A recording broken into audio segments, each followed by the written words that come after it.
going to show you footage of Meghan Markle and how she snapped at her own poor assistant. I think that would be a new assistant because boy, is she running through stuff. Emma actually filmed herself switching name tags at her own gala and posted it on Instagram stories. In seconds, she exposed everything, showing the world exactly what Meghan Markle has become. Someone desperate enough to sneak into an event that barely anyone even knew about until her name got attached. The clip is short but brutal. There's Emma, the boss behind the 15% pledge, literally caught on camera moving those name cards at the very last minute to squeeze in a guest who clearly wasn't supposed to be there, and she didn't hide it. She wanted us to see it. That's the real sting. The question haunting Meghan right now has to be one thing. Why would the host of a Black empowerment event publicly out her as an uninvited guest? This wasn't the Met Gala, it wasn't the Oscars. The 15% pledge gala has been around for 6 years, quietly doing the real work, supporting Black-owned businesses and lifting communities up. Until now, hardly anyone in America could have named it. But then Meghan walks in, unlisted, unexpected, and suddenly the entire night becomes about her. What's wild is how fast the story flipped. 1 second, it's about empowering entrepreneurs. The next, it's about Meghan's pink dress and mysterious arrival. The whole event, meant to spotlight real changemakers, got hijacked by headlines about one uninvited duchess. The timing, the footage, the silence from the media. It all screams that there's way more going on than anyone's willing to admit. Meghan's name just popped up in the newly released Epstein files, and the timing is wild. A photo has surfaced showing her on a yacht back in August 2016 with Karina Shulak, one of Jeffrey Epstein's known associates. What makes it even messier? That picture was taken only weeks before Meghan says she met Prince Harry in Botswana. As those Epstein-related questions started heating up around the royal family, Meghan somehow landed a last-minute invite to that high-profile gala, the one where her bright pink dress stole every headline. It's hard not to notice the timing. The sudden spotlight on her fashion conveniently drowned out talk of that yacht photo and everything attached to it. Someone clearly needed a distraction, and someone definitely got one. But the real mystery is, who pulled the strings and what are they trying to cover up? Even her outfit tells a story. That pink dress screamed last-minute scramble, not style perfection. No amount of glossy press could hide the panic behind that wardrobe choice. It looked less like glamour and more like damage control in motion. Charles Heron may have designed the gown, or more accurately, loaned it, because the photos from that night make one thing painfully obvious. That dress was never made for Meghan Markle's body. Look closely at the hem. It wasn't trimmed or tailored, it was just folded under. You can literally see the creases and the uneven bunching of fabric around her feet, with the material pooling like it had nowhere else to go. A proper fitting would have given her a sleek line, not that messy drape. Designers who create true custom pieces for A-list clients spend weeks getting it right. They measure, they pin, they tweak, studying every angle to make sure the fabric falls perfectly on that specific body. But none of that happened here. The gown looked rushed, borrowed, and unfinished. And that harsh horizontal cut across her torso? Total disaster. Anyone who knows fashion would tell you that's the one thing you don't do with Meghan's frame. She's got what stylists call a short torso, strong shoulders, and a softer waistline. A straight horizontal seam across the middle only makes everything look shorter and wider. It's fashion 101, and somehow they missed it. If Charles Heron had actually designed this piece for her, he'd have gone for something that elongated her figure, not chopped it in half. Just compare this flop to the beige gown she wore at King Charles's garden party back in her royal days. That dress had an inverted cut that gave her shape and balance. This pink one, it looked like it came straight off the rack, folded hem and all. Whoever made Meghan's beige royal era gown knew exactly what they were doing. That designer understood her shape, her proportions, everything. But the pink disaster she showed up in at the 15% pledge gala? That looked like the work of someone who didn't have time to care, or just didn't bother at all. The sweetheart neckline made it even worse. That cut usually flatters women with curves, but on Meghan, it flattened her chest and made her shoulders look even broader. The result? She looked like she was drowning in someone else's dress, and that's pretty much what happened. Fashion insiders have confirmed it wasn't custom made at all. It was a loaner. pulled together in a rush once Meghan's sudden appearance was approved. And the proof was all there for the cameras to see.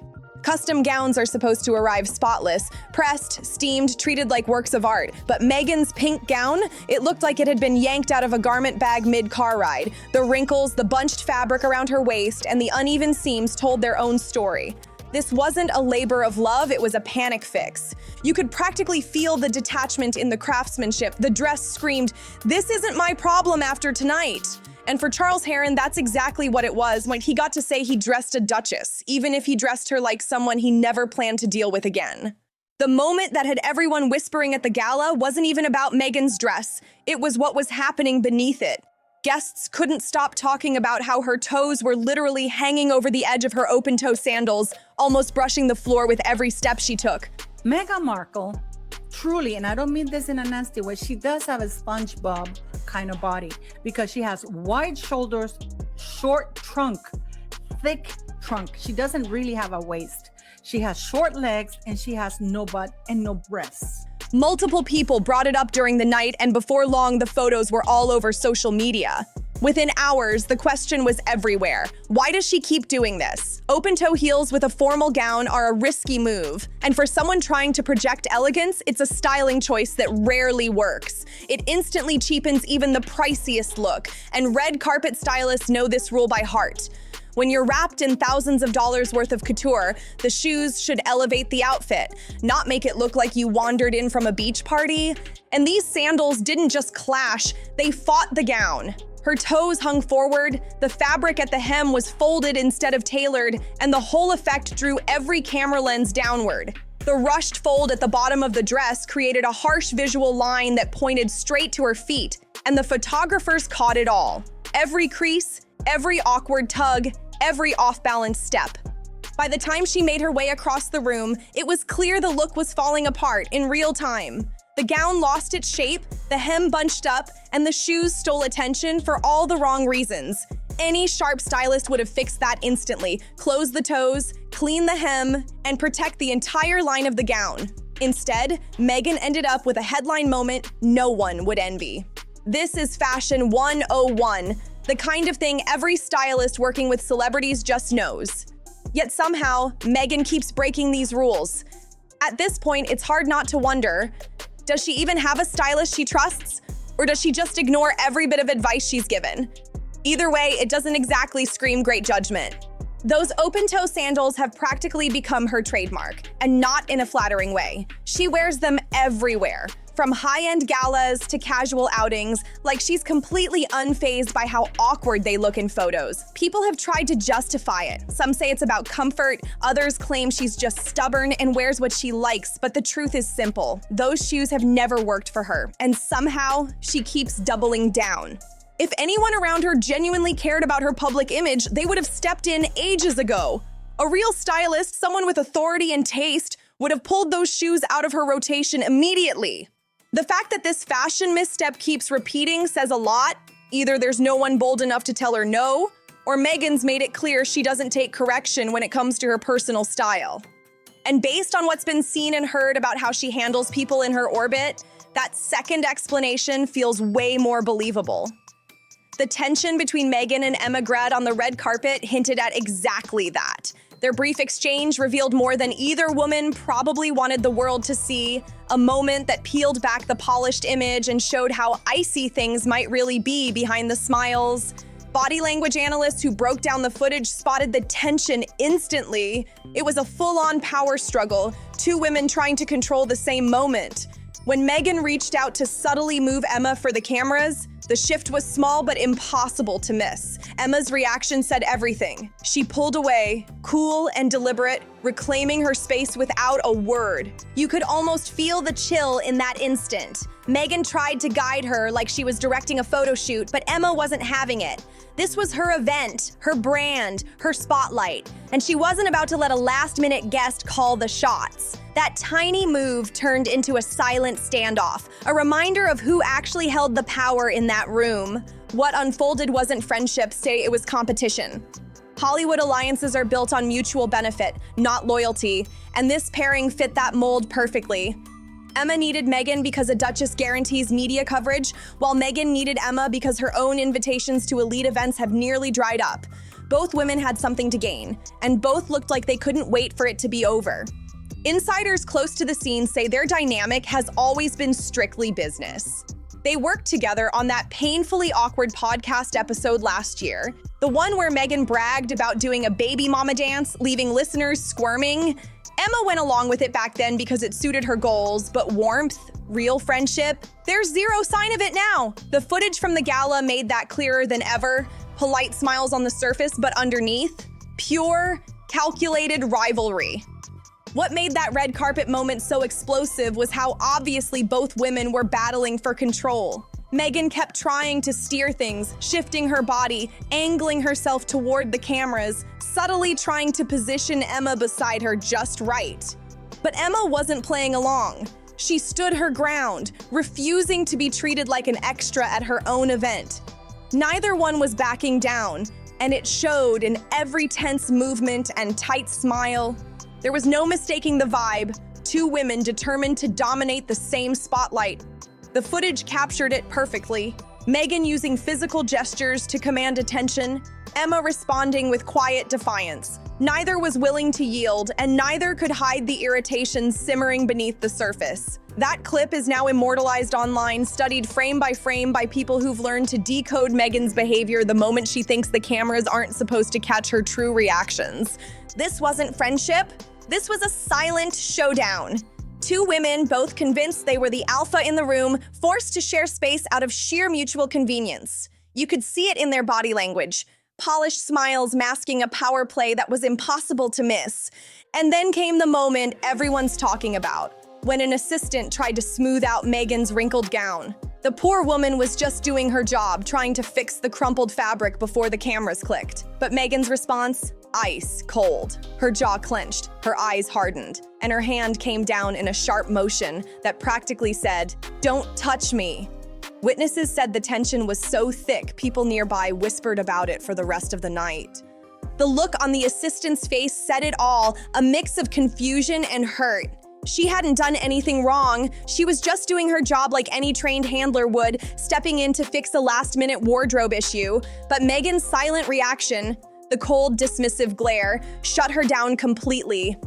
Witnesses described it as a wordless command that screamed "move" louder than any actual words could. That poor assistant's only mistake? Existing in Meghan's spotlight for about 3 seconds too long. For someone so used to being the center of attention, even a brief overlap with a staff member seemed unbearable. And honestly, that moment fit perfectly with what's been written about her before, especially in Valentine Lowe's book Courtiers, which detailed how former royal staff claimed they faced harsh criticism, unrealistic demands, and unpredictable outbursts while working under Meghan. Reports from her time as a working royal painted a pattern that sounds eerily familiar.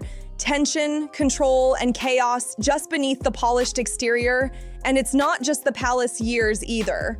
The constant staff turnover at Archewell, her and Harry's foundation, suggests that those same habits didn't magically disappear when she left royal life. If this is how she reacts on camera, surrounded by flashes and microphones, what happens when there's no one there to record it? If a simple dress adjustment can trigger that visible flash of anger in public, what does real frustration look like behind closed doors? That's the question her defenders never want to touch. Insiders say the assistant that night was probably new. They almost always are. People join the team excited, thinking they're stepping into a dream job working for a duchess. But soon enough, they realize what that actually means, and they leave. Some last a few months, others just weeks. It's a cycle that keeps repeating, and that red carpet moment might have just shown the world why. Meghan's name has now popped up in the newly unsealed Epstein documents, and while the reference itself is brief, it's enough to raise eyebrows. It appears in communications that link her to people tied to Jeffrey Epstein during a time when she was busy networking across Los Angeles. On its own, that could mean nothing. Powerful circles overlap all the time. Names end up in contact lists. People cross paths at parties. It happens. But this time, there's a photo. A picture taken in August 2016 shows Meghan on a yacht alongside Karina Shulak, a woman publicly known to have been close to Epstein during some of his most notorious years. That single image adds a whole new layer of intrigue because it was snapped just weeks, maybe even days, before Meghan says she met Prince Harry on that now famous trip to Botswana. Suddenly, the timeline doesn't look so clean, and the questions hanging in the air are ones no mainstream journalist seems ready to ask her. While the press obsessed over Meghan's appearance at the 15% pledge gala, her bright pink dress, her posture, her body language, the Epstein mention was quietly brushed aside. Every major outlet covered her look, her makeup, even her facial expressions, but somehow skipped over the much bigger story sitting right there in black and white. That weekend, Meghan's glossy red carpet moment filled every headline and social feed, completely overshadowing something far more uncomfortable. And the timing couldn't have been more suspicious. The gala happened just as the royal family was facing renewed Epstein-related scrutiny over Prince Andrew, with even more documents scheduled to drop soon. So, while the cameras zoomed in on Meghan's gown and every fashion critic picked apart the hemline, one question went conveniently unanswered. Was that public appearance just a dazzling distraction from something much darker? The pressure surrounding anyone even remotely connected to that Epstein network is growing by the day. And somehow, right in the middle of it all, Meghan landed a last-minute invite to a high-profile event that conveniently dominated every entertainment headline. Just as questions about her past started bubbling up, the pink dress photos and red carpet clips took over the internet. Perfect timing, right? Here's where it gets even more interesting. Emma Grede, the woman behind the 15% Pledge Gala, was recently appointed as an ambassador to the King's Trust, the very charity run by Prince Harry's father. That appointment came shortly after Emma appeared on Meghan's podcast, and plenty of people have pointed out that it looks suspiciously like a reward, a royal thank you for helping clean up Meghan's public image when it needed serious polishing. So, if the palace wanted a distraction, a story that put Meghan front and center for all the right reasons, Emma was already in position to make it happen. The pieces fit too neatly to ignore. Was it just coincidence or quiet coordination behind the scenes? The mainstream press isn't asking. Instead, they're still debating whether that sweetheart neckline flattered her or not, as if that's the real story here. Meanwhile, the questions keep piling up, and the silence from outlets that should be digging into them is deafening. Why hasn't a single major journalist asked Meghan about that yacht photo with Karina Shulak? Why has no interviewer confronted her about being named in the Epstein documents? That's one of the first times that Meghan appears on the Epstein files. But it's going to get worse for Meghan. So this is why she was so desperately trying to get our attention away from it. And actually, the mainstream media are being incredibly complicit because they're refusing to talk about Meghan Markle being on the yacht on August 2016 with Karina Shulak, the pretty much sole heir of Epstein. She's given interview after interview this year, promoting products, projects, and her next big relaunch, yet somehow no one with real access has dared to ask what everyone else is whispering about. More Epstein files are still on the way, and insiders are warning that the next batch could be even worse. Hidden names might finally surface, and connections once brushed off as coincidence could soon look undeniable. This story isn't over. It's only just getting started. Meanwhile, just days before Meghan's big appearance at the 15% Pledge Gala, Harry was in London giving testimony. Standing in a courtroom, he told a judge that the media had made his wife's life a misery. His words were heavy, full of talk about suffering, persecution, and the relentless pressure his wife has endured. He looked somber, his tone serious, painting the picture of a woman under constant emotional siege. But then, almost immediately afterward, Meghan appeared in Hollywood, glowing, smiling, posing for photographers like nothing in the world could touch her. She strutted down that green carpet in her bright pink gown, laughing, twirling, and radiating confidence for every flashing camera. The contrast couldn't have been more striking. Harry's testimony described torment, yet Meghan looked like she was having the time of her life. Even from an ocean away, the disconnect was impossible to ignore. And through it all, the media played along, polishing the image and ignoring the contradictions. Outlets published the same flattering photos Meghan shared on her Instagram, echoed her talking points without a single challenge, and framed every story exactly the way her team wanted. When new details emerged that didn't fit the narrative, like her name showing up in those Epstein papers, they simply skipped over it altogether. By the end of that weekend, the 15% pledge gala had done its job perfectly. The headlines weren't about Epstein or the questions circling the royal family. They were about Meghan's dress, her smile, and her comeback moment. Whether by coincidence or design, someone got exactly the distraction they needed. That single night sparked days of nonstop headlines, stories about Meghan's pink dress, her tense body language, the alleged friction with an assistant, everything except the topics that truly mattered. The Epstein documents quietly faded from front pages, replaced by glossy shots and fashion breakdowns. It was the perfect distraction. Instead of asking tough questions about yachts, timelines, and suspicious connections, the press gave the world a highlight reel of harmless Hollywood drama. But here's the thing, the documents aren't disappearing, the photos aren't vanishing, and the questions everyone's avoiding, they're not going away either. Eventually, someone will have to answer for the pieces that don't add up. Narrative control can only hold so long before reality breaks through. And when it does, it won't be pretty. Because let's be honest, Meghan Markle didn't waltz into a royal-level gala that night. She crashed a D-list event wearing a borrowed gown that clearly didn't fit. She was caught snapping at an assistant, clashing with the host, and even insisting on titles photographers refused to use. Yet somehow she still managed to hijack global headlines and turn a quiet charity evening into a full-blown media spectacle. For now, the strategy worked. The pink dress dominated, the awkward details vanished, and the bigger questions were buried. But this story is far from over. More Epstein documents are scheduled for release. More connections are surfacing, and sooner or later, someone's going to look Meghan straight in the eye and demand answers about that yacht in August 2016, and everything that came after. If you've been following this unfolding story, make sure to like, subscribe, share, and drop a comment below. The truth is still coming, and you won't want to miss what happens next.